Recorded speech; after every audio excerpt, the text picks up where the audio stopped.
Hello and great day po sa ating lahat ngayon. Diba? So, good morning sa iyo, especially sa lahat po ng mga hindi pa nakakilala sa akin. So, I'm Kyle Idrian.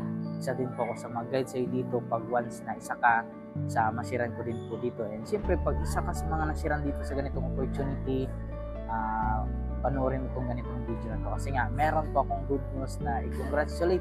Gusto ko lang din pong i-congrats to kasi for good na po siya. So, welcome home po kay Ma'am Nalsay pa, isang OFW from Jordan. 2 years naging OFW sa Jordan. And ngayon, dahil po sa tulong ng community natin, isa po yan sa nakapag-decide na gagawin yung negosyo full-time na. Diba? So, congratulations po sa iyo dyan, Ma'am.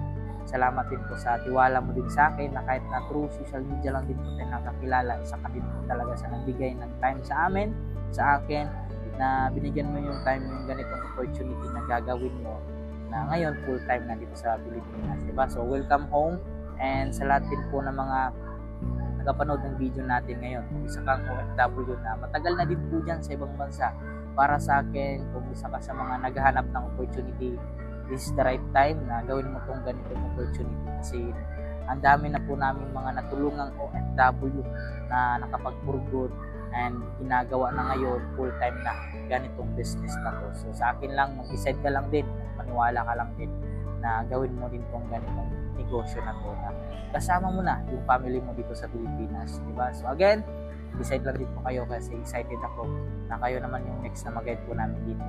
Be part of our community. Congratulations tayo.